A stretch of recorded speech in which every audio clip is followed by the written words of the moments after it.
എൻ്റെ കാലിൽ ഇപ്പം നിൽക്കുവാണെങ്കിൽ ഒരു മുട്ട പൊരിച്ചെടുക്കാം. അമ്മാതിരി ചൂടാണ്, പൊള്ളിയിട്ട് വയ്യ. Welcome back to Sunny side. അപ്പോൾ ഇന്ന് നമ്മുടെ കൂടെ ഉള്ളത് ഇൻ്റർസെപ്റ്ററിൻ്റെ ബെയർ 650 ആണ്. ഇൻ്റർസെപ്റ്ററിൻ്റെ തന്നെ ഒരു സ്ക്രാംബ്ലർ വേരിയൻ്റ് ആയിട്ടാണ് ഈ വണ്ടി ഇറക്കിയത്. വണ്ടി കാണാൻ അത്യാവശ്യം നല്ല ഭംഗിയൊക്കെ തന്നെയാണ്. എവിടെ കൊണ്ട് നിർത്തിയാലും ആൾക്കാർ നോക്കും. ഭയങ്കര റോഡ് പ്രസൻസ് ആണ്, ഒന്നും പറയാനില്ല. ബട്ട് അഗൈൻ ഇൻ്റർസെപ്റ്ററിനേക്കാളും റേറ്റും കൂടുതലാണ് വരുന്നത്.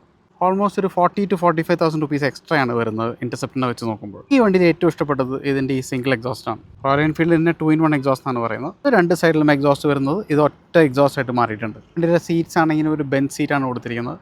ഇത് റൈഡറിന് അത്യാവശ്യം നല്ല കംഫർട്ടബിൾ തന്നെയാണ്, പക്ഷേ പില്ലിയൻ സീറ്റ്സ് അത്ര കംഫർട്ടബിൾ അല്ല. ഈ ഒരു വണ്ടി തന്നെ എൻ്റെ കയ്യിൽ കിട്ടുമ്പോൾ ഓൾമോസ്റ്റ് 800 കിലോമീറ്റേഴ്സാണ് ഓടിയിട്ടുണ്ടായിരുന്നത്. ഇപ്പോൾ ഓൾമോസ്റ്റ് ഒരു 1000 കിലോമീറ്റേഴ്സ് ഓടിയിട്ടുണ്ട്. അപ്പോൾ അതേപോലെ തന്നെയാണ് ഇതിൻ്റെ ഓണറും അങ്ങനെ ഡെയിലി യൂസ് ചെയ്യുന്നൊരു വണ്ടിയല്ല. ഇതൊരു ഡെയിലി ബൈക്കായിട്ട് കൊണ്ടുനടക്കാൻ പറ്റുമെന്ന് ചോദിച്ചു കഴിഞ്ഞാൽ എനിക്ക് അത്ര കംഫർട്ടബിൾ ആയിട്ട് ബൈക്ക് തോന്നിയില്ല. ഞാൻ എപ്പോഴും പറയാറുണ്ട്, ഞാൻ 5 feet 5 ആണ് എൻ്റെ ഹൈറ്റ് വരുന്നത്. എൻ്റെ ഹാൻഡിൽ ബാർ കണ്ടോ, ഈവൻ ദോ ഇത് വൈഡ് ആണെന്നുണ്ടെങ്കിലും ഫ്രണ്ടിലേക്ക് ഭയങ്കരമായിട്ട് സ്ട്രെച്ച് ചെയ്തിരിക്കണം. അതിൻ്റെ ഒരു ഡൗൺ സൈഡ് എന്താണെന്ന് വെച്ച് കഴിഞ്ഞാൽ ഞാൻ ഓൾമോസ്റ്റ് ഒരു 70 കിലോമീറ്റേഴ്സ് നിർത്താതെയാണ് ഓടിച്ചു വന്നത്. എനിക്ക് എൻ്റെ റിസ്റ്റിലും അപ്പർ ബാക്സിലൊക്കെ ചെറിയ വേദനയൊക്കെ വന്നു തുടങ്ങിയിട്ടുണ്ടായിരുന്നു. അപ്പോൾ ഇതിൽ ടൂർ ചെയ്യാൻ പറ്റുമെന്ന് ചോദിച്ചു കഴിഞ്ഞാൽ സ്റ്റോക്ക് കണ്ടീഷനിൽ ടൂർ ചെയ്യാൻ ഒരിത്തിരി ബുദ്ധിമുട്ടായിരിക്കും. ഒന്നില്ലെങ്കിൽ ഒരു incline handle bar riser use ചെയ്യാം. അതല്ല എന്നുണ്ടെങ്കിൽ ഒരു വൈഡ് ഹാൻഡിൽ ബാർ തന്നെ ചെയ്ത് കഴിഞ്ഞാൽ അത്യാവശ്യം നല്ല കംഫർട്ടബിൾ ആയിരിക്കും. പവർ ഫിഗേഴ്സ് നോക്കുമ്പോൾ ഓൾമോസ്റ്റ് 46.4 bhp ആണ് വരുന്നത്. ഇൻ്റർസെപ്റ്റിൻ്റെ സെയിം തന്നെയാണ്. പക്ഷേ ടോർക്കിലേക്ക് വരുമ്പോൾ ഓൾമോസ്റ്റ് ഒരു 5 Nm ടോർക്ക് കൂടുതലാണ് വരുന്നത്. അത് വണ്ടി ഓടിക്കും അറിയാനുണ്ട്. ആസ് ഇൻ നമ്മൾ സിറ്റി ട്രാഫിക്കിലൊക്കെ പോകുമ്പോൾ ഫ്രീക്വൻറ്റ് ഗിയർ ഷിഫ്റ്റിൻ്റെ ആവശ്യമൊന്നും വരുന്നില്ല. തേർഡ് ഗിയറിൽ തന്നെ ഒരു 18-20 കിലോമീറ്റേഴ്സിലൊക്കെ വണ്ടി നോക്ക് ചെയ്യാണ്ട് സുഖമായിട്ട് എടുത്ത് പോകും. പിന്നെ ഒരു 4,500 RPM കഴിഞ്ഞ് കഴിഞ്ഞാൽ ഇവനൊരു പ്രാന്തനായി മാറും. ഒരു പ്രാന്തൻ വണ്ടിയാണ്. അഗെയിൻ ഒരു ഡ്യുവൽ പർപ്പസ് ടയേഴ്സാണ് ഈ വണ്ടിയിൽ കൊടുത്തിരിക്കുന്നത്. ഒറ്റ നോട്ടത്തിൽ കണ്ടു കഴിഞ്ഞാൽ പിറലിയുടെ ഒരു സെയിം ടയേഴ്സ് ഉണ്ട്. അതിൻ്റെ പേര് ഞാൻ മറന്നുപോയി. ആ ഒരു സെയിം ഡിസൈനാണ് ടയറിന് കൊടുത്തിരിക്കുന്നത്. പക്ഷേ ഇത് MRFൻ്റെ ടയറാണ് വരുന്നത്. ഫ്രണ്ട് 19 ബാക്ക് 17 ആണ്. പക്ഷേ ഒരു ഡ്രോബാക്ക് എന്ന് പറയാനുള്ളത് ട്യൂബ് ടയേഴ്സാണ് വരുന്നത്. അതിൻ്റെ കുഴപ്പം പറയാതെ തന്നെ അറിയാമല്ലോ, എപ്പോഴാണ് പഞ്ചറാവുക എന്നൊരു പേടി എപ്പോഴും നമ്മുടെ ഉള്ളിലുണ്ടാവും. ഹിമാലയൻ 450 വരുന്ന പോലെ അങ്ങനെ ഒരു ഓപ്ഷൻ കൂടി കമ്പനി കൊടുത്തിട്ടില്ല നമുക്കൊരു ട്യൂബ്ലെസ് ആക്കണമെങ്കിൽ. സീറ്റ് ഹൈറ്റ് വരുന്നത് 830 mm ആണ്. ഞാൻ 5 feet 5 ആണ്. എനിക്ക് പ്ലാന്റഡ് ഫുട്ടൊന്നും ചെയ്യാൻ പറ്റില്ല. എനിക്ക് അങ്ങനെ ഭയങ്കര ബുദ്ധിമുട്ടായിട്ടൊന്നും തോന്നിയിട്ടില്ല. കാരണം ഈ വണ്ടിയുടെ വെയിറ്റ് ഡിസ്ട്രിബ്യൂഷൻ അത്യാവശ്യം നല്ലപോലെയാണ് വണ്ടി ചെയ്തിട്ടുള്ളത്. ഈവൻ ദോ വണ്ടി ഹെവി ആണെങ്കിൽ വണ്ടി നിർത്തി ഒരു സൈഡിലൊക്കെ കാല് കുത്തി നിൽക്കുമ്പോൾ എനിക്ക് അങ്ങനെ ഒരു ബുദ്ധിമുട്ട് ഇതുവരെ ഫീൽ ചെയ്തിട്ടില്ല. അതിപ്പോൾ സിറ്റി ട്രാഫിക്കിലാണെന്നുണ്ടെങ്കിലും ഹൈവേസിലാണെന്നുണ്ടെങ്കിലും ഈവൻ പൊട്ടിപ്പൊളിഞ്ഞ റോഡിലാണെങ്കിൽ കൂടി. ഈ വണ്ടിയുടെ ക്ലച്ച് കുറച്ച് ഹെവിയാണ്. ബമ്പർ ടു ബമ്പർ ട്രാഫിക്കിൽ ക്ലച്ച് പിടിച്ചുള്ള ബുദ്ധിമുട്ട് നമുക്ക് എന്തായാലും ഫീൽ ചെയ്യും. അത് പറയേണ്ട ഒരു കാര്യം തന്നെയാണ് കേട്ടോ. ബെയർ 650 ഹിമാലയൻ 450 വരുന്ന അതേ ഇൻസ്ട്രുമെൻറ്റ് ക്ലസ്റ്റർ തന്നെയാണ് വരുന്നത്. ഈ ഒരു ഡിസ്പ്ലേ ഇതുവരെയായിട്ട് ഇൻ്റർസെപ്റ്റിൽ വന്നു തുടങ്ങിയിട്ടില്ല. അപ്പോൾ ഈ ഡിസ്പ്ലേയും ഒരു റീസണാണ് വണ്ടിയുടെ വില കൂടാനായിട്ട്. ഡിസ്പ്ലേ കൂടാതെ ഷോയുടെ ഷോക്സാണ് ബെയർ 650 കമ്പനി ഫ്രണ്ടും ബാക്കും കൊടുത്തിരിക്കുന്നത്. പക്ഷേ ഷോക്ക് കുറച്ചുകൂടി ഓൺ ദ സ്റ്റിഫർ സൈഡാണ്. അത് മെയിൻലി എനിക്ക് ഫീൽ ചെയ്തത് ഈ ചെറിയ പൊട്ടിപ്പൊളിഞ്ഞ റോട്ടിൽ പോകില്ലേ, ബാക്കിൽ പില്ലിനുണ്ടെങ്കിൽ കുറേ കൂടി നമ്മൾ അറിയില്ല. പക്ഷെ ഒറ്റയ്ക്കാണ് പോകണമെന്നുണ്ടെങ്കിൽ ഇതേപോലെ പൊട്ടിപ്പൊളിഞ്ഞ ചെറിയ റോഡ് പാച്ചൊക്കെ ഉണ്ടാവില്ലേ, ആ ഷോക്ക് സ്റ്റിഫായിരിക്കുന്നതിൻ്റെ ആ ചെറിയൊരു അടി നമുക്ക് കിട്ടും. ബെയർ 650യുടെ ബ്രേക്സ് അത്യാവശ്യം നല്ലത് തന്നെയാണ്. അതിപ്പോൾ ഫ്രണ്ട് ആണെങ്കിലും ബാക്ക് ആണെങ്കിലും. പൊതുവേ ഇപ്പോൾ ഇറങ്ങുന്ന ബൈക്കുകൾക്കൊക്കെ ബാക്ക് ബ്രേക്കിൻ്റെ ബൈറ്റ് ഒരു ഇത്തിരി കുറവായിരിക്കും. പക്ഷേ ബെയർ 650യുടെ റെയർ ബ്രേക്കിൻ്റെ റെസ്പോൺസ് അത്യാവശ്യം നല്ലതാണ്. അപ്പോൾ നിങ്ങൾ ഫ്രണ്ടും ബാക്കും കൂടി പിടിക്കുകയാണെന്നുണ്ടെങ്കിൽ വണ്ടി പെട്ടെന്ന് തന്നെ നമുക്ക് പിടിച്ച് നിർത്താൻ പറ്റും. ഇന്ന് ഇറങ്ങുന്ന ഒരുമാതിരിപ്പെട്ട വണ്ടികൾക്കൊക്കെ ഫ്രണ്ട് ബ്രേക്കാണ് കൂടുതൽ ബൈറ്റ് ഫീൽ ചെയ്തിട്ടുള്ളത്. പക്ഷേ ഈ ഒരു വണ്ടിക്ക് റെയർ ബ്രേക്കിനും അത്യാവശ്യം നല്ല ബൈറ്റ് ഫീൽ ചെയ്യുന്നുണ്ട്. സ്റ്റോപ്പിംഗ് പവർ അത്യാവശ്യം നല്ല പോലെയുണ്ട് ബെയർ 650യിൽ. അത് പറയേണ്ട ഒരു കാര്യം തന്നെയാണ്. ബെയർ 650യിലും LED ഹെഡ് ലാംപ്സ് തന്നെയാണ് വരുന്നത്. സിറ്റി റൈഡ്സിലൊക്കെ ഓക്കെയാണ്, അങ്ങനെ ഒരു ബുദ്ധിമുട്ട് നമുക്ക് ഫീൽ ചെയ്യില്ല. പക്ഷേ ഹൈവേ റൈഡ്സ് ഒക്കെ പോകുന്നുണ്ടെങ്കിൽ ഒരു പെയർ ഓഫ് ഫോക്സ് ലാംപ്സ് എന്തായാലും നിങ്ങൾ വാങ്ങി വെക്കേണ്ടി വരും. ഫ്യൂൾ ടാങ്ക് കപ്പാസിറ്റി 13.7 ലിറ്റേഴ്സാണ് വരുന്നത്. സിറ്റിക്കകത്ത് എനിക്കൊരു 18 വരെയൊക്കെ മൈലേജ് കിട്ടിയിട്ടുള്ളൂ. ഹൈവേസിൽ ഒരു 25 to 28 ഒക്കെ മൈലേജ് എക്സ്പെക്ട് ചെയ്യാം. ഇന്നിപ്പോൾ ഹൈവേ കയറി വന്നപ്പോൾ എനിക്ക് ഓൾമോസ്റ്റ് 26 to 28 ഒക്കെ കിട്ടിയിട്ടുണ്ടായിരുന്നു. അതും 6 ഗിയറിൽ ഒരു 90-100 ഒക്കെ മെയിൻറ്റെയിൻ ചെയ്ത് പോകുമ്പോൾ. അതിൽ പുഷ് ചെയ്ത് ഓടിക്കുമ്പോൾ ഒബ്വിയസ്ലി പിന്നെയും മൈലേജ് ഡ്രോപ്പ് ആവും. ഓൺ ആൻ ആവറേജ് നിങ്ങൾക്ക് ഒരു 25 ഒക്കെ എക്സ്പെക്ട് ചെയ്യാം ഹൈവേസിൽ. സിറ്റീസിൽ ഒരു 18-20 ഒക്കെ മാക്സിമം പ്രതീക്ഷിച്ചാൽ മതി.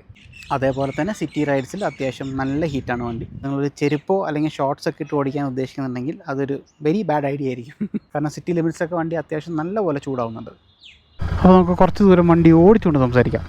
വണ്ടിയുടെ ഗിയർ ഷിഫ്റ്റ് ആണെന്നുണ്ടെങ്കിലും എൻജിനാണെന്നുണ്ടെങ്കിലും അത്യാവശ്യം നല്ല സ്മൂത്ത് തന്നെയാണ്. അതിൽ തർക്കമൊന്നുമില്ല. പിന്നെ ഈ കാണുന്ന മിറേഴ്സ് സ്റ്റോക്ക് ആണോ എന്നുള്ളത് എനിക്ക് ഡൗട്ടുണ്ട്. ഇത് ആൻറ്റി ഗ്ലെയർ മിറേഴ്സാണ് വരുന്നത്. എൻ്റെ ഒരു ഹൈറ്റിന് ഇതിന് വിസിബിലിറ്റിയൊക്കെ ഓക്കെയാണ്. പിന്നെ രാത്രിയാണെന്നുണ്ടെങ്കിലും ആൻറ്റി ഗ്ലെയർ കോട്ടിംഗ് ഉള്ളതുകൊണ്ട് ലൈറ്റൊന്നും കണ്ണിലേക്ക് അടിക്കില്ല നമുക്ക്. റോയൽ എൻഫീൽഡ് തന്നെ അങ്ങനെ ഒരു ആക്സസറി ഇറക്കുന്നത് സന്തോഷമുള്ളൊരു കാര്യമാണ്. നമ്മൾ ആഫ്റ്റർ മാർക്കറ്റ് മിററൊന്നും വാങ്ങി വയ്ക്കേണ്ട കാര്യമില്ലല്ലോ. ഒരു 110 ഒക്കെ കഴിഞ്ഞ് കഴിഞ്ഞാൽ അത്യാവശ്യം നല്ല വിൻ ബ്ലാസ്റ്റ് ഉണ്ട്. ഒരു ആഫ്റ്റർ മാർക്കറ്റ് വൈസറൊക്കെ വാങ്ങി വെച്ച് കഴിഞ്ഞാൽ ആ ബുദ്ധിമുട്ട് അങ്ങ് മാറിക്കിട്ടിക്കോളും. ഞാൻ നേരത്തെ പറഞ്ഞല്ലോ, ഈവൻ ദോ ഒരു വൈഡ് ഹാൻഡിൽ ബാർ ആണെന്നുണ്ടെങ്കിലും കുറേ കൂടി ഫ്രണ്ടിലോട്ട് ലീൻ ചെയ്തിരിക്കണം. നിങ്ങളൊരു 5'5" അല്ലെങ്കിൽ അതിൽ താഴെയുള്ള ആൾക്കാരാണെന്നുണ്ടെങ്കിൽ നിങ്ങൾക്ക് കുറേ കൂടി ഒന്ന് ഫ്രണ്ടിലോട്ട് സ്ട്രെച്ച് ചെയ്തിരിക്കേണ്ടി വരും. ഞാൻ ആദ്യം ഈ വണ്ടിയിൽ ഇരുന്ന് കഴിഞ്ഞപ്പോൾ എനിക്കിത് ക്ലിപ്പ് ഓൺ ഹാൻഡിൽ ബാറിൽ ഇരിക്കുന്ന പോലെ ഫീലായിരുന്നു. ഫ്രണ്ടിലോട്ട് കുറേ കൂടി ലീൻ ചെയ്തിരിക്കുന്നുണ്ടെങ്കിലും എനിക്കങ്ങനെ ടേണിംഗ് റേഡിയസ് ഭയങ്കര മോശമായിട്ടൊന്നും തോന്നിയില്ല കേട്ടോ. അത്യാവശ്യം നല്ല എളുപ്പത്തിൽ കുത്തി കെട്ടിയെ കൊണ്ടുപോകാൻ പറ്റുന്നുണ്ട്. ഇപ്പോൾ നമ്മൾ ഇവിടുന്ന് യൂ ടേൺ എടുക്കുകയാണ്. ടേണിംഗ് റേഡിയസ് അങ്ങനെ ഭയങ്കര മോശം എന്നൊന്നും പറയാനില്ല. എനിക്ക് പേഴ്സണലി ഫ്രണ്ടിലോട്ട് ഇങ്ങനെ ലീൻ ചെയ്ത് ഓടിക്കുന്നത് വലിയ താല്പര്യമില്ല. എനിക്കത് പൊതുവേ ഭയങ്കര അൺകംഫർട്ടബിളാണ്. അത് പറഞ്ഞില്ലേ, ഒരു 4000 RPM കഴിഞ്ഞ് കഴിഞ്ഞാൽ തനി പ്രാന്ത വണ്ടിയാണ്.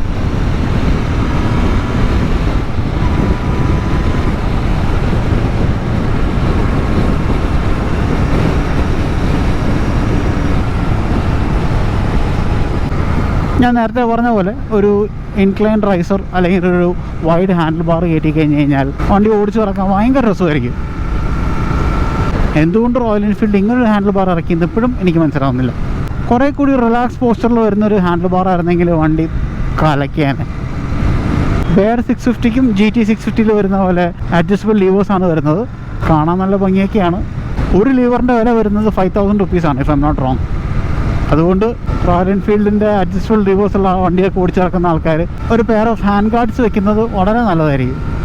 ബെയർ 650യുടെ സർവീസ് ഇൻ്റർവെൽ വരുന്നത് എവറി 6 months അല്ലെങ്കിൽ 5000 കിലോമീറ്റേഴ്സാണ്.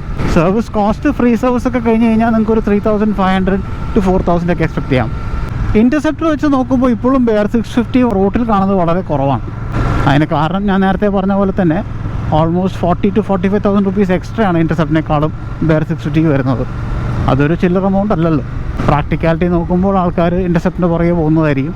ഇതൊരു ഡെയിലി റൈഡർ ബൈക്ക് എന്ന് പറയാൻ പറ്റില്ല. അത്രയൊരു കംഫർട്ടബിൾ വണ്ടിയല്ല. ഇത് ഈ വണ്ടിയിൽ ഓണർ തന്നെ ഞാൻ പറഞ്ഞില്ലേ, ഈ വണ്ടി ഇപ്പോൾ ഓടിയേക്കുന്നുണ്ടോ 960 കിലോമീറ്റേഴ്സാണ്.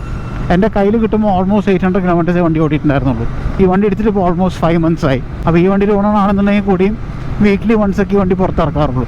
അപ്പോൾ അതാണ് ഞാൻ പറഞ്ഞത്, ഇത് ഒരു ആഴ്ചയിലൊരിക്കൽ നമ്മൾ ബ്രേക്ക്ഫാസ്റ്റ് റൈഡോ എന്ന് വെച്ചാൽ ലോങ് പോകാൻ പറ്റില്ല എന്നല്ല കേട്ടോ. GT 650 കൊണ്ട് ലോങ് പോകുന്ന ആൾക്കാരെ ഞാൻ കണ്ടിട്ടുണ്ട്. അപ്പോൾ അത് ഒരു ചോദ്യമല്ല. പക്ഷേ ഈ ഒരു പ്രൈസ് കൊടുത്തിട്ട് ഇങ്ങനത്തെ ഒരു വണ്ടി നിങ്ങൾക്ക് ലോങ് ഡിസ്റ്റൻസ് ടൂറിങ്ങിന് എടുക്കണോ എന്ന് ചോദിച്ചു കഴിഞ്ഞാൽ ഞാൻ എടുക്കണ്ട എന്നേ പറയുള്ളൂ. There are better options in the market for the same price.